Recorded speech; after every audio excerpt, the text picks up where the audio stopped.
Bonsoir à toutes et à tous. Ce soir, à Qui veut gagner des millions, nous vous proposons une émission exceptionnelle. Vous en avez l'habitude maintenant. Car en effet, comme tous les vendredis, nous accueillons un candidat très particulier. Un ex-musulman reconnu coupable d'avoir perdu la foi en l'islam que nous avons tiré au sort parmi tous les condamnés à mort dans toutes les prisons du Francistan afin de lui laisser une chance, peut-être, s'il répond bien à nos questions, d'échapper à la pendaison qui l'attend prochainement. Et ce soir, c'est tombé sur vous, Amine. Bonsoir, Amine. Bonsoir. Amine, voici la pyramide des gains. Vous allez devoir répondre à une série de 10 questions sur la religion islamique avec l'aide de ces 3 jokers. Le 50-50, le coup de fil à un ami et le vote du public. Si vous répondez bien à ces 10 questions et que vous nous prouvez par conséquent que votre culture générale sur l'islam est suffisante, vous empocherez la somme d'1 million d'euros. Vous échapperez à la peine capitale et nous vous expatrierons dans un des rares pays encore non islamiques de la planète qui accepte d'accorder l'asile à des gens comme vous. Mais si vous n'atteignez pas le sommet de la pyramide, peu importe la somme que vous gagnerez, vous ne toucherez rien et vous serez exécuté en direct à la fin de cette émission. Enfin bref, ce soir pour vous, Amine, c'est le million ou la mort. Ça vous convient? J'ai pas vraiment le choix pour rappel. Mais oui, ça me va. Je me pensais définitivement condamné dans ce couloir de la mort où je patientais. Alors oui, je suis content d'avoir été tiré au sort et je vais saisir l'opportunité que vous m'offrez. Formidable! Attention, c'est parti, nous jouons à Qui veut gagner des millions. Première question à 500 euros. Lequel de ces courants religieux ne fait pas partie de l'islam? Le chiisme, le sunnisme, le déséquilibrisme, le polythéisme? L'islam est un monothéisme, donc c'est forcément la réponse le polythéisme. Bien sûr, le polythéisme. Deuxième question pour 1500 euros. Quelle formule d'accueil prononcent les employés d'un hôtel hawaïen qui mettent un collier de fleurs autour du cou d'un chien d'aveugle? Allahu Akbar, Allahu Akbar, Allahu Snakbar ou Abracadabra? Il me semble que c'est à Hawaï que les gens disent Aloha pour se saluer, donc je dirais Aloha Klébar. Eh bien bravo, 1500 euros.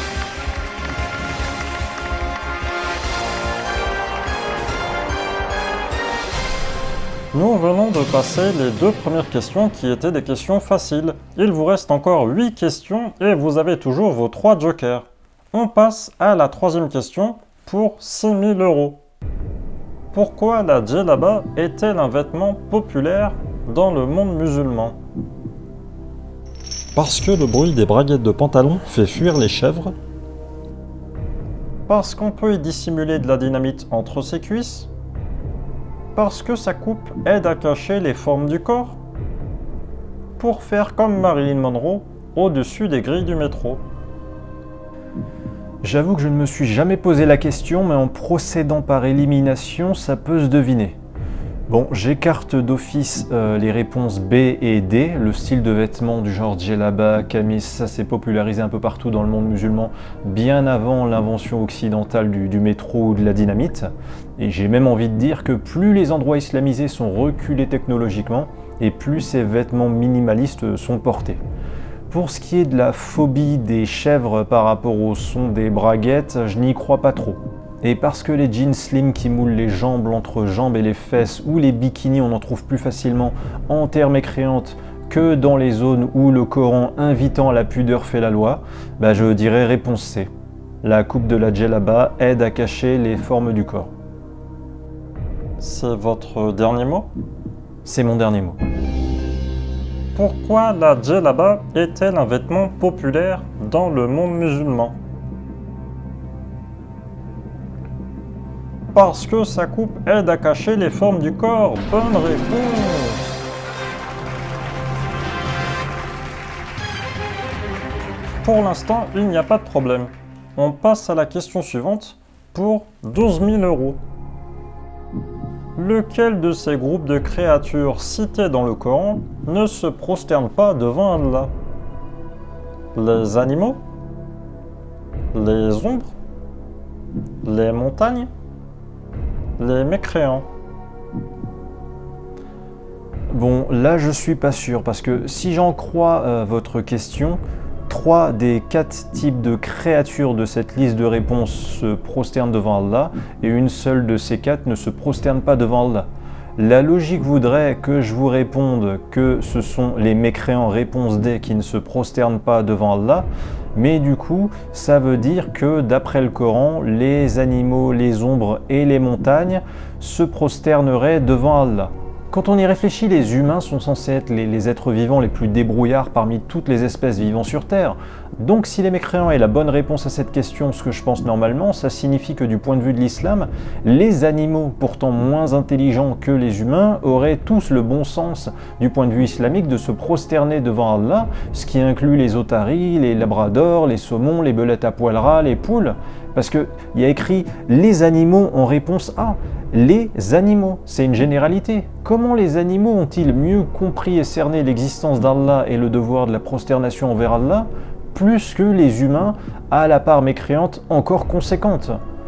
Ensuite, prenons la réponse « les montagnes ». Les montagnes qui se prosternent devant Allah, c'est un peu ridicule. Avec quelle conscience? Avec combien de conscience qui se départagent entre quels blocs rocheux et quels autres parmi les montagnes? Et enfin, la réponse « les ombres », c'est vraiment totalement improbable à mes yeux comme réponse, parce que une ombre, ça obéit mécaniquement à des conditions lumineuses précises. Si dans une pièce où l'obscurité est complète, j'allume une lampe torche dans une position précise, dans une direction précise par rapport à un objet, l'ombre de cet objet se contentera d'obéir à la position de la lampe pour exister, point. L'existence et le mouvement de cette ombre ne relèveront pas d'une prosternation envers Allah. Bref, je suis un peu perdu, mais la logique islamique, plus que scientifique, voudrait que je réponde avant tout les mécréants, même si les autres réponses que j'ai sous les yeux me semblent bizarres. Écoutez, je vais dire la réponse les mécréants. C'est impossible que les mécréants fassent partie des créatures qui se prosternent devant Allah, puisque la non-croyance étymologique du nom mécréant rend impossible à ces derniers l'acte volontaire de la prosternation envers Allah. Même si pour toute autre créature, montagne, ombre, animaux à la limite, je peux envisager la cause de la magie divine qui est un prétexte sans limite dans l'islam, mais clairement là je suis certain que c'est la réponse les mécréants, parce que j'imagine pas le Coran mécréanophobe donner aux mécréants une telle vertu. C'est votre dernier mot, Amine? C'est mon dernier mot. Lequel de ces groupes de créatures cités dans le Coran ne se prosterne pas devant Allah? Et la bonne réponse est... les mécréants. Bonne réponse. Et pour votre information, Amine, nous affichons maintenant pour vous à l'écran les versets du Coran où Allah indique effectivement que les montagnes, les ombres et les animaux se prosternent devant lui. On passe maintenant à la question qui vaut 24 000 €. Lequel de ces âges de mariage d'Aïcha avec le prophète Mohammed est le plus crédible? Entre 6 et 7 ans selon Aïcha elle-même dans des hadiths sahih, 16 ans selon des savants musulmans, 18 ans selon des militants associatifs anti-islamophobie, 19 ans selon des historiens. Bon, là, comme ça, spontanément, si vous me demandez qui savait mieux que les autres l'âge d'Aïcha à son propre mariage avec Mohammed, bah, je vous répondrai Aïcha elle-même par rapport à cette liste, c'est logique. Les savants musulmans et les militants anti-islamophobie, bah, ils ont déjà un parti pris islamophile, mais qu'ils l'aient ou non, eux ou même les historiens les plus neutres, quelle pourrait être la source pour tous ces gens pour connaître l'information sur l'âge d'Aïcha se mariant avec Mohammed?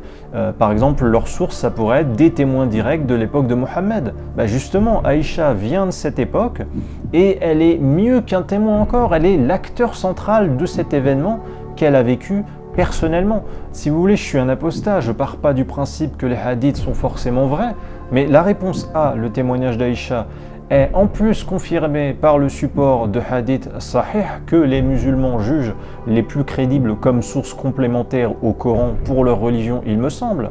Et puis, je n'imagine franchement pas Aïcha, âgée de 16, 18 ou 19 ans, qui se tromperait à ce point-là sur son propre âge lors de son témoignage et s'enlèverait une dizaine d'années en affirmant avoir eu entre 6 et 7 ans à son propre mariage, pourtant très récent.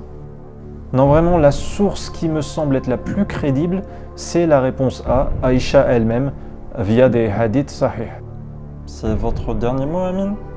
C'est mon dernier mot. Lequel de ces âges de mariage d'Aïcha avec le prophète Mohammed est le plus crédible? Réponse: entre 6 et 7 ans selon Aïcha elle-même dans les hadiths sahih. Bonne réponse. Et on affiche bien les références des hadiths à l'écran pour vous, Amine, ainsi que pour nos téléspectateurs. Voici maintenant la 6e question à 36 000 €. Comment s'est achevée la vie terrestre du prophète Mohammed? Il est mort de vieillesse? Il est mort tué durant une bataille? Il est mort empoisonné par une cuisinière?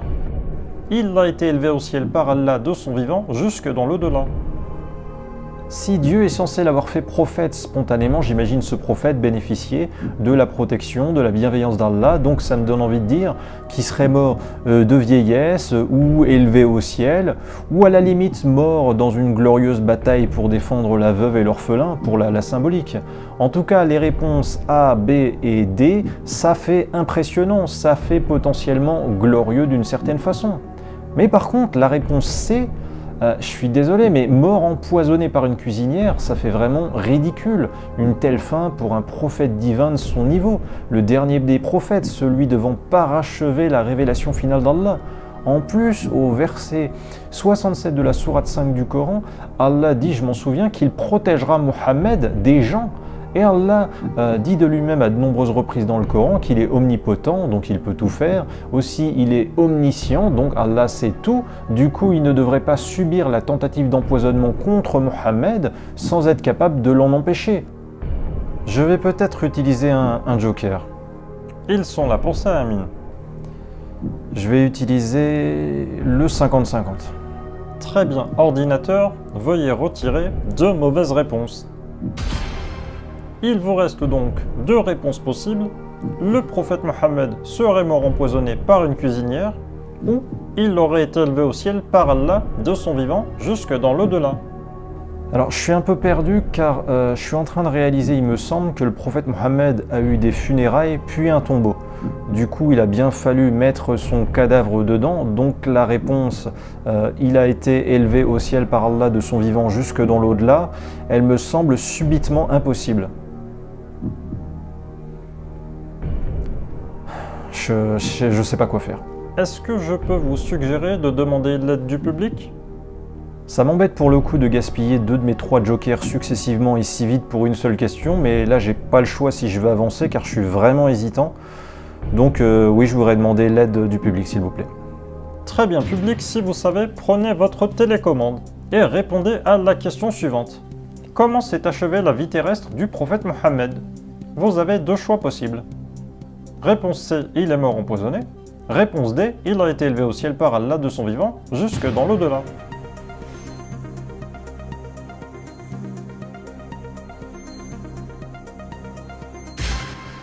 À une écrasante majorité, à 83%, le public pense que le prophète Mohammed est mort empoisonné. Eh bien, on va suivre l'avis du public. Réponse C, il est mort empoisonné. Et c'est mon dernier mot. Comment s'est achevée la vie terrestre du prophète Mohammed? Il est mort empoisonné, bonne réponse! Il vous reste encore 4 questions et vous n'avez plus droit qu'à un seul joker, l'appel à un ami. Voici la 7e question pour 72 000 €. Selon Allah, est-ce que l'islam est une religion de paix? Oui, car la majorité des musulmans sont pacifistes. Oui, si l'islam est en position de faiblesse. Oui, parce que les terroristes n'ont pas de religion. Ou oui, depuis ses origines et jusqu'à aujourd'hui. Bon, je suis presque sûr que la réponse C n'est pas la bonne réponse. C'est une vulgaire fable, le coup des terroristes qui n'ont pas de religion. D'abord parce qu'une religion peut promouvoir la terreur, donc appliquer cette religion de terreur, c'est devenir un terroriste. Ensuite, les terroristes, ils démontrent pas par leur terrorisme des capacités intellectuelles ou de lucidité supérieures. N'importe quel abruti peut croire en une religion, vraie ou fausse, on s'en fiche. La croyance, en tout cas, c'est pas une preuve de sagesse. Donc l'idée reçue voulant que les terroristes n'auraient pas de religion, ça sous-entendrait soit que toutes les religions au monde sont pacifiques et inoffensives, soit qu'un terroriste est forcément trop lucide ou trop cartésien pour la foi religieuse. La réponse D, je l'écarte aussi parce que l'islam a conquis des territoires au nord de la péninsule arabique et en Afrique du Nord par des guerres de conquête. Tout le monde sait ça, même les savants musulmans qui ont le plus étudié l'histoire de l'islam le savent. À titre personnel, je pense que la réponse B est la plus cohérente. J'imagine bien qu'Allah aurait conçu un islam qui ne doit être pacifique que quand il est plus faible que la partie adverse, mais qui, une fois en position de force, devrait cesser d'être pacifique. Ça pourrait être la réponse A dans l'absolu, mais je n'y crois pas forcément, parce que oui, on peut voir autour de soi que la majorité des musulmans ne sont pas armés, ne font pas la guerre, mais la question ne parle pas de comment les musulmans définissent l'islam, mais bien de comment Allah, le maître à penser, définit l'islam. Je vais donc valider la réponse B, oui, si l'islam est en position de faiblesse. C'est votre dernier mot? C'est mon dernier mot. Selon Allah, est-ce que l'islam est une religion de paix? La réponse se trouve au verset 35 de la sourate 47 du Coran. Un verset dans lequel Allah dit « N'appelez pas à faire la paix alors que vous êtes les plus forts », ce qui permet d'en déduire que selon Allah, l'islam est une religion qui ne doit appeler à la paix que lorsqu'elle est en position de faiblesse. Bonne réponse! On arrive à la 8e question à 150 000 €. Au paradis d'Allah, tandis que les hommes auront des houris vierges pour se satisfaire sexuellement, qu'auront donc les femmes comme équivalent?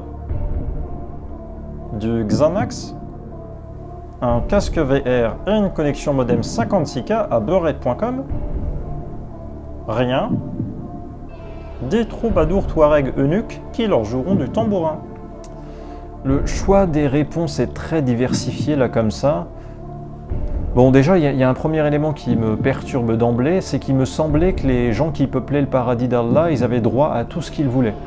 Donc les femmes du paradis pourraient avoir le casque VR avec une connexion haut débit pour aller sur tous les sites ou jeux qu'elles veulent, le Xanax à volonté et aussi les troubadours qui les distrairaient du matin au soir. Mais je dois comprendre quand même l'intitulé précis de votre question. Les hommes au paradis d'Allah ont droit à des houris vierges qui ne sont pas leurs propres épouses.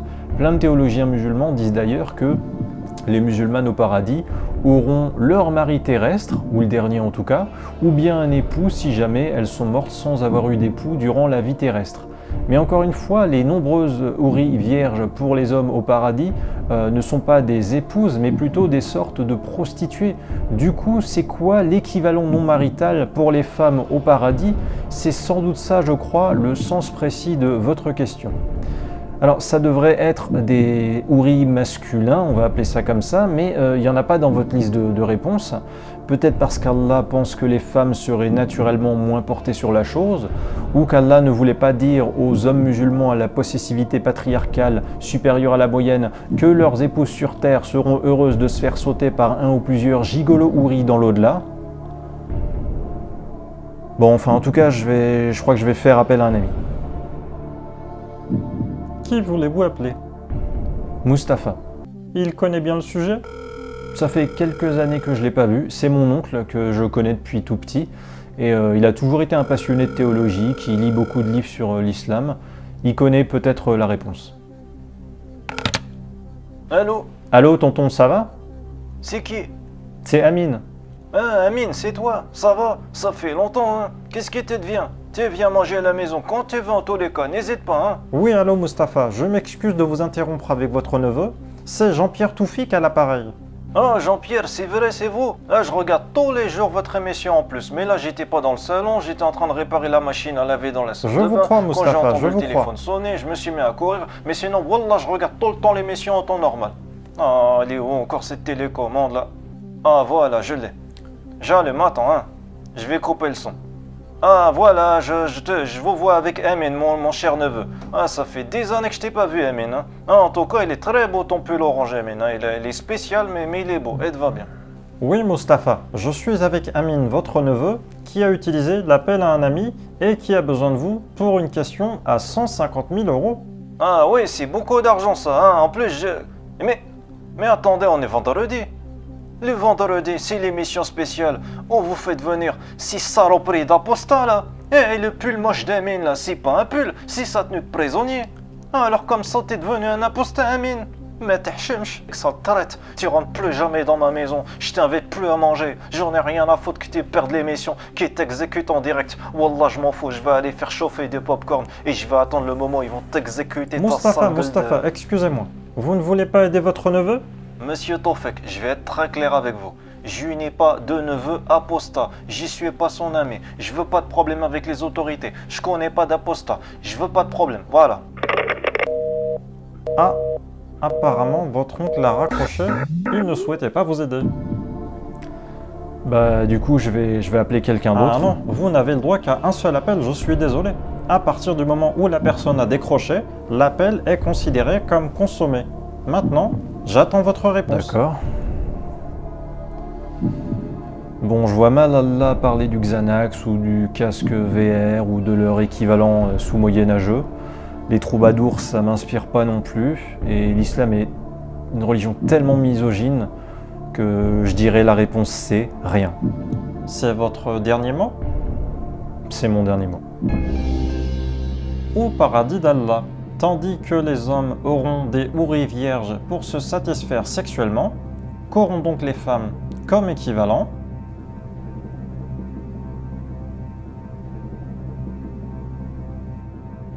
Rien, bonne réponse! Il n'y a effectivement pas de prostituée homme pour les femmes prévues par Allah dans son paradis, car il en va de la dignité de la femme et de son honneur. Vous n'êtes plus qu'à 2 questions de sauver votre peau, Amin, et vous n'avez plus de joker. Voici maintenant la 9e question qui vaut 300 000 euros. En 2037, entre les 2 tours de l'élection présidentielle, lequel de ces 4 partis politiques éliminés au premier tour n'a pas appelé à voter pour le futur président Sadiq Abouchri, du parti centriste Charia et Progrès, afin de faire barrage à Marianne Lafrance, du parti d'extrême droite Égalité Femmes-Hommes et Liberté de Penser? En marche vers la prosternation? La France insoumise à l'islamophobie? Eurabi Écologie Les Verts? Ou le Parti communiste français? Bon, ça fait appel à des souvenirs de l'histoire récente de notre pays, mais pas trop, ça s'est passé il y a maintenant 10 ans quand même. Alors je me souviens que le Parti communiste français avait effectivement appelé à voter pour Sadiq Abouchri, puisqu'il avait ensuite dénoncé dans les médias une trahison en disant qu'une fois élu, M. Abouchri n'avait pas tenu sa promesse d'inclure des ministres communistes dans le gouvernement. Et d'ailleurs tous les dirigeants du Parti communiste ont par la suite été arrêtés et internés en hôpital psychiatrique, ça je m'en souviens bien, parce qu'un incendie accidentel avait brûlé tout l'hôpital psychiatrique quelques semaines plus tard, et tous les dirigeants communistes internés étaient morts dedans, puisque les pompiers de la caserne à proximité de l'hôpital psychiatrique avaient tous été envoyés la veille en séminaire à l'autre bout de la France, à la grande mosquée de Lourdes pour une formation. C'est vraiment pas de bol, tous ces concours de circonstances fortuits qui se sont succédés à ce moment-là quand on y pense. Enfin bref. Ensuite, la France insoumise à l'islamophobie, je crois qu'elle avait aussi appelé à faire barrage à Marianne Lafrance et à voter pour le président Sadiq. Oui, je m'en souviens bien maintenant car le dirigeant de la France insoumise à l'islamophobie, Jean-Luc Mélenchon, avait profité de son premier pèlerinage à la Mecque pour tenir une conférence là-bas afin d'appeler les Français à voter pour Sadiq et contre Marianne. Donc ça va se jouer entre En Marche vers la prosternation et Eurabi Écologie Les Verts. Écoutez, je sais pas, j'ai plus de joker. Donc je vais dire au hasard, à l'intuition, En Marche vers la prosternation.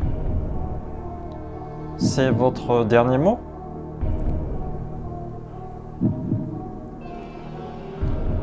C'est mon dernier mot.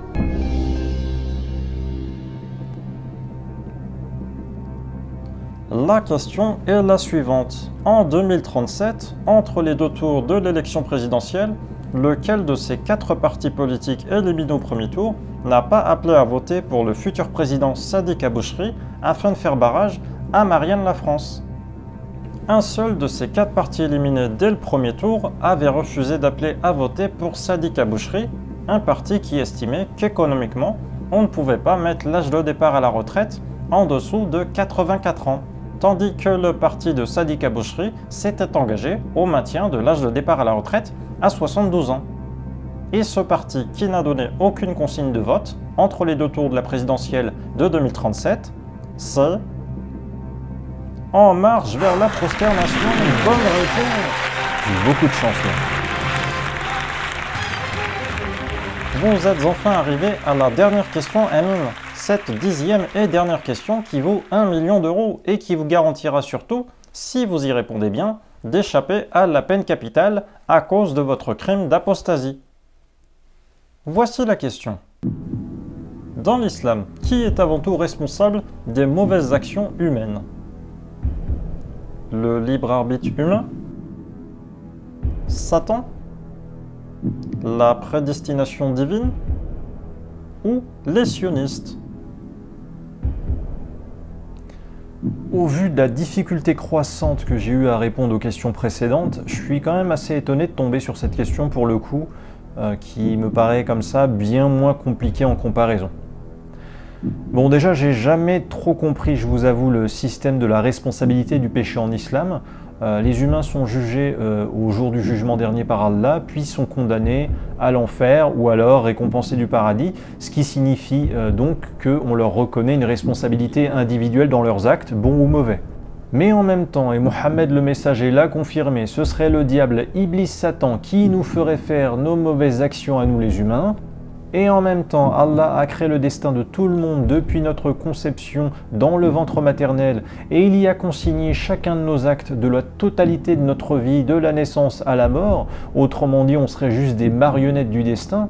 Et en même temps, j'entends à longueur de journée l'excuse « c'est les sionistes, c'est les sionistes, c'est les sionistes » pour expliquer tous les malheurs du monde qui accableraient les lieux où l'islam fait la loi. De toute façon, en théorie, Allah est quand même censé être prééminent, au-dessus de tout le monde du point de vue de l'islam. Donc il ne peut pas subir d'étouffement de sa volonté ou de ses actes par la force d'un humain avec ou sans son libre arbitre, sioniste ou non, ou de Satan. Donc je vais vous répondre, la réponse c'est la prédestination divine. C'est votre dernier mot, Amine? C'est mon dernier mot, Jean-Pierre. L'ultime question à 1 million d'euros est la suivante. Dans l'islam, qui est avant tout responsable des mauvaises actions humaines? Et la réponse est... les sionistes. Eh oui! De quoi? C'est une blague? Absolument pas, c'est la bonne réponse. Non mais est-ce que vous vous rendez compte? Attendez. Est-ce que vous vous rendez compte que cette réponse est un total non-sens théologique? Vous vouliez juste caser une propagande israélophobe dans votre questionnaire, là, c'est pas possible. Désolé Amine, vous avez perdu. Adieu.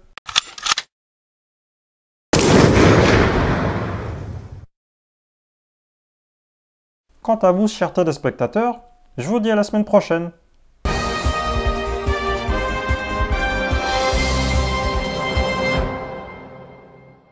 Voilà, cette vidéo qui est une grosse production qui aura nécessité beaucoup de travail est à présent terminée. J'espère que ce sketch, cette parodie en l'apparence uniquement divertissante et récréative, vous aura appris pas mal de choses. Car comme à chaque fois que je fais une vidéo dans laquelle l'humour et la fiction sont le fil conducteur de ce que je vous dis, vous pouvez constater que j'oublie jamais de vous transmettre de l'information et de vous faire réfléchir de façon indirecte, voire subliminale, avec l'absurde, la contradiction, ou la caricature, voilà.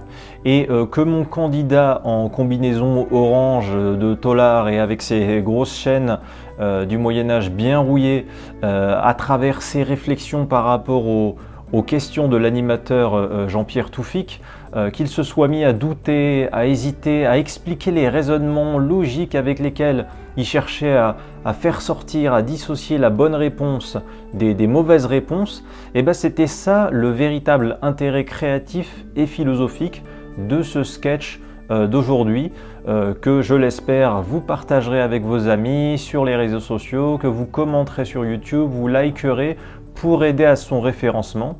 N'hésitez pas à vous abonner à ma chaîne YouTube afin de ne pas manquer la prochaine vidéo que je vous prépare. Un grand merci aux gens qui m'aident et me soutiennent sur Tipeee. C'est grâce à eux que je peux plus souvent faire ce genre de vidéos comme aujourd'hui qui demandent un peu plus de moyens que d'habitude. Si vous voulez m'aider sur ma page Tipeee, vous avez le lien en description de vidéo. Si vous voulez lire mes livres Il était une fois l'islam ainsi que mon nouveau livre sorti le mois dernier, mon roman Nul n'est censé ignorer la loi de la jungle, là encore vous avez le lien en description.